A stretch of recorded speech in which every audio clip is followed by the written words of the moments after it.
해외여행 갈 때 여권만큼 필수 준비물이라고 할 수 있는 구글맵.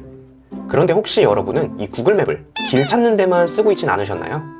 그렇다면 이건 호화 크루즈 여행을 떠나서 선실에만 틀어박혀 있는 것과 마찬가지입니다. 여행만큼이나 중요한 여행 계획. 구글맵을 얼마나 잘 활용하느냐에 따라 처음 가는 곳이라도 정말 성공적인 여행이 될 수도 있고 아쉬움이 많이 남는 여행이 될 수도 있습니다.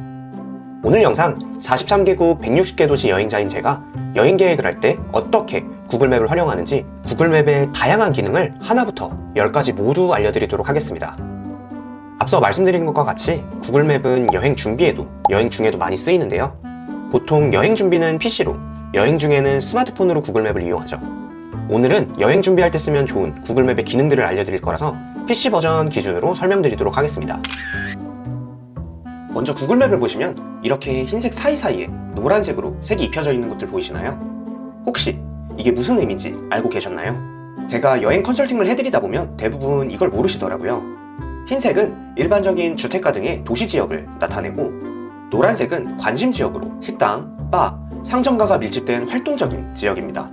유동인구가 많고 볼거리가 많은, 즉 번화가라고 생각하면 되겠죠.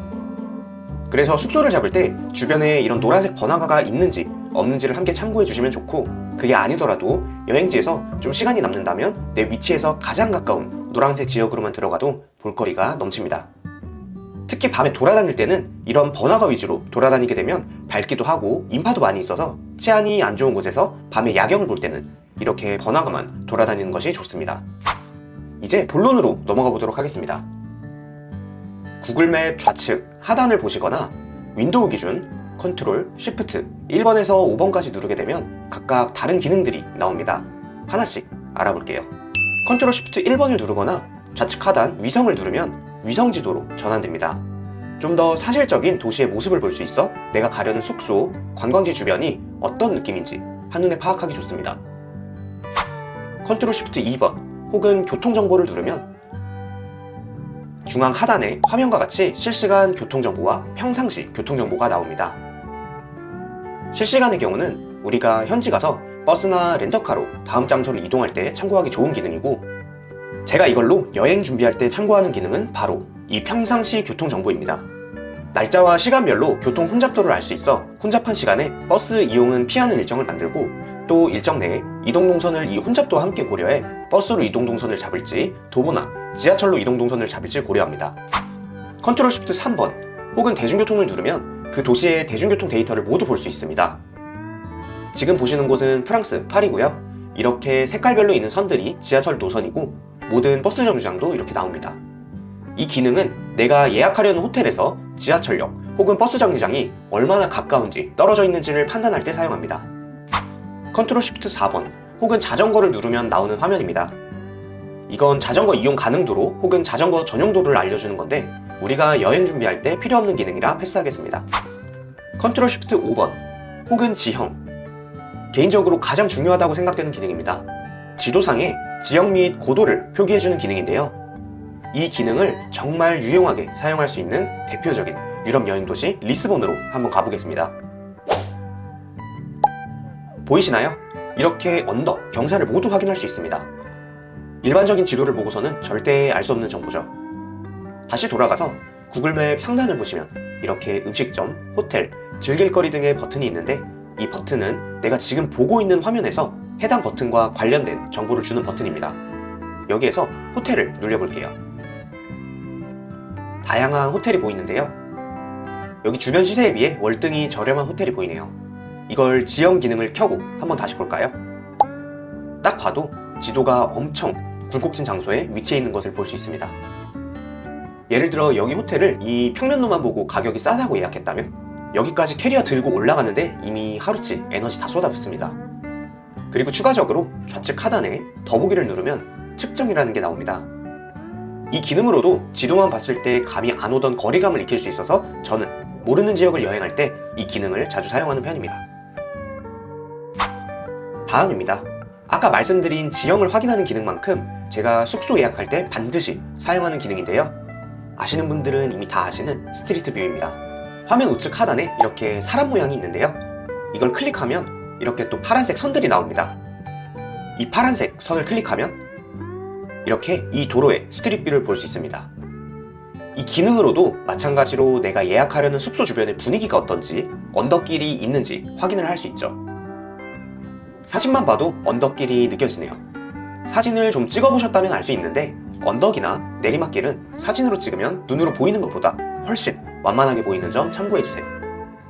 그래서 사진에서 약간이라도 언덕이라는 느낌이 든다면 그건 꽤나 경사가 있는 언덕이라고 생각하시는 게 좋습니다. 이 밑으로는 완전 계단이네요. 40도 가까운 한낮에 캐리어를 들고 여기로 올라온다?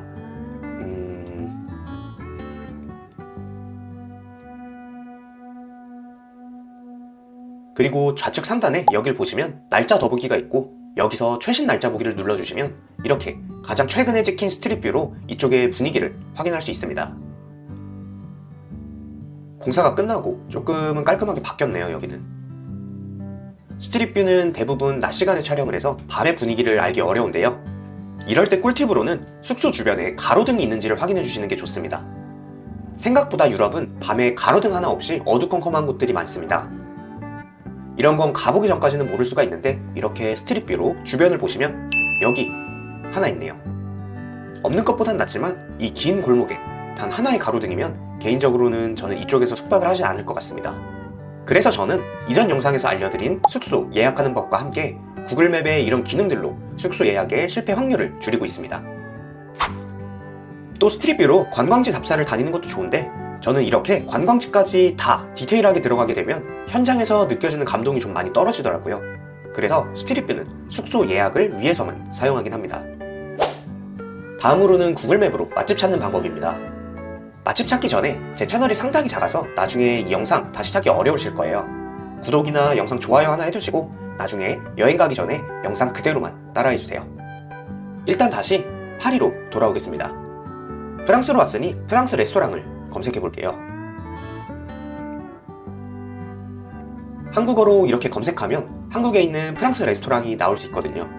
이럴 땐 다시 파리로 돌아가서 이렇게 여기 중간에 이 지역 검색을 눌러주시면 레스토랑들을 볼 수 있습니다. 상단에 음식점을 클릭하셔도 되는데 아무래도 한국어로 음식점이라는 게 검색되다 보니 보통 한식 혹은 아시안 레스토랑들이 많이 나오게 됩니다. 그래서 가장 편한 방법은 그냥 영어로 레스토랑이라고 검색하시는 게 좋아요. 그리고 나서 메뉴와 후기를 먼저 봅니다. 유럽 대도시에 있는 레스토랑들은 대부분 홈페이지가 구글맵에 등록이 되어 있어 이렇게 편하게 메뉴를 보실 수도 있고요. 그게 아니더라도 여기 사진을 들어가 보시면 여기 메뉴 탭이 보입니다. 여기에서 메뉴를 보셔도 돼요. 그리고 리뷰를 봐야겠죠. 여행에서 가장 중요한 건 최신 정보라고 항상 강조하는데요. 2년 전 후기가 맛있다고 극찬을 하고 있어도 지금은 아닐 수도 있고 혹은 그 반대의 경우도 있을 수 있겠죠. 그래서 이렇게 최신 순으로 쭉 읽어봅니다. 그리고 후기를 볼 때 저는 개인적으로 한국인 후기 중에 서비스가 별로다 혹은 인종차별을 당했다라는 후기는 좀 거르고 보는 편이긴 합니다. 왜냐하면 우리가 유럽의 레스토랑 문화를 전혀 모르고 한국에서처럼 행동하면서 당하는 불이익을 인종차별이라고 받아들이는 경우가 있거든요. 유럽 가서 영어 한마디 못해도 대접받으면서 레스토랑 이용하고 싶으신 분들은 이 영상 참고해 주시고요. 그리고 당연히 최근 리뷰에 서비스가 아닌 음식의 맛에 대해 컴플레인이 있다면 그 내용은 참고하는 편입니다. 리뷰를 볼 때 하나 더 참고하면 좋은 게 이렇게 지역 가이드라고 써져 있는 사람들은 이렇게 눌려보면 이 사람들이 지금까지 쓴 여행지 리뷰를 다 볼 수 있습니다. 그래서 저는 특정 리뷰가 긍정적이던 부정적이던 좀 신경이 쓰인다면 이렇게 이 사람이 작성한 리뷰를 한번 훑어보면서 전반적으로 부정적인 평가를 하는 사람인지 아니면 다른 리뷰와 다르게 정말 이곳에서 최악의 경험을 해서 이런 리뷰를 남긴 건지 판단할 때 이 기능을 사용합니다. 그리고 나서 더 밑으로 내려오면 함께 검색한 장소로 비슷한 장르, 멀지 않은 장소의 레스토랑들이 나옵니다. 이렇게 레스토랑을 하나하나 파도타기 하면서 앞전에 한 과정들을 반복하다 보면 꼭 가고 싶은 나만의 레스토랑 리스트가 생기게 되는 거죠. 이렇게 하면 네이버 블로그에서 그저 포스팅하려고 올린 맛집 정보들 보면서 시간 날릴 필요도 없고 직접 방문해서 실망하는 경험은 안 하실 겁니다. 그러면 내가 가려는 레스토랑 리스트 어떻게 정리할까요? 바로 저장 기능이 있습니다. 이건 모르는 사람도 거의 없겠지만 그래도 한 번 더 알려드릴 만큼 구글 맵에서 가장 중요한 기능인데요. 여행 계획을 하며 이 기능을 얼마나 활용하느냐에 따라 여행 가서 정말 유동적이고 효과적인 여행을 할 수 있습니다. 이런 식으로 가고 싶은 레스토랑, 카페, 또 관광지까지 모두 맵에 체크를 하면 내 여행지에서 당장 내가 쉬고 싶을 때 내 위치 주변에 체크된 가장 가까운 카페에 가도 되고, 또 배가 고프면 내가 찾아둔 가장 가까운 레스토랑으로 가면 되겠죠. 또 쉬면서 가장 가까운 관광지로 이동 동선만 잡으면 되다 보니 여행 내의 내 컨디션, 당일의 날씨, 휴무 이슈 등 여러 가지 변수가 발생하더라도 당황하지 않고 유동적으로 그날 여행 동선을 수정하며 여행을 즐길 수 있습니다. 그리고 해외 인터넷이 한국 같다고 생각하면 안 됩니다. 정말 느려서 여행하면서 정보 검색하고 어디 갈지 찾아보고 하는 게 생각보다 시간이 오래 걸립니다. 또 밖에서 계속 핸드폰만 만지고 있으면 소매치기에 타깃이 될 확률이 기하급수적으로 올라가고요. 그래서 이런 식으로 관광지든 레스토랑이든 가고 싶은 곳들이 있다면 이렇게 저장을 누르시면 됩니다. 저는 귀찮아서 다 별표로 표시해두는 편인데요. 기본적으로 별표 말고 이렇게 새 목록을 눌러보시면 새 목록으로 나만의 여행 지도를 더 깔끔하게 구분할 수 있습니다. 예를 들어 카페라고 입력하고 만들어 볼게요. 그러면 이렇게 저장된 모습을 볼 수 있습니다. 이렇게 만들고 스마트폰으로 들어가 보시면 또 이렇게 이모티콘을 설정할 수 있어요. 이모티콘으로 구분해 두시면 훨씬 보기 깔끔하죠. 그리고 이 목록은 같이 가는 가족이나 친구, 연인이 있다면 공유하고 서로 추가하면서 같이 작업을 할 수도 있습니다. 이 점 3개를 누르시면 이렇게 공유 옵션이 보이는데요. 여길 들어가서 공유됨을 눌러주시고 같이 수정도 하실 거라면 수정 옵션 허용을 체크해 주신 후 링크를 보내면 링크를 통해 들어온 사람도 이 리스트를 공유받을 수 있습니다. 여행 가서 한 명만 계속 지도 보고 길 찾고 하다 보면 배터리가 금방 닳을 수도 있고, 함께 가는 여행 서로 이렇게 공유하면 일정 피드백하기도 좋으니까 꼭 공유해 두시는 걸 추천드릴게요. 그리고 요즘은 구글맵을 통해 대부분 레스토랑이나 관광지도 예약을 할 수 있는데요. 화면과 같이 간단하게 예약을 할 수 있으니 내가 꼭 이날 여기를 가야겠다라고 생각을 하신다면 예약을 해두시는 것을 추천드릴게요. 미슐랭 레스토랑이나 정말 인기 있어 몇 달 전부터 예약하는 레스토랑이 아니라면 전날 혹은 당일날 아침에 예약해도 예약하는데 크게 무리는 없습니다. 관광지 티켓도 이렇게 보이시는 것처럼 공식 사이트나 다른 트래블 에이전시를 이용해서 구매하실 수 있도록 나와 있고요. 그리고 이 목록 리스트 우측에 가보면 이렇게 지도 탭이 있습니다. 여기에서 내 지도 열기를 누르면 여행 지도를 만들 수 있는데, 이런 식으로 구글맵과 같이 관광지, 맛집 등을 검색해 나만의 동선을 만들 수 있습니다.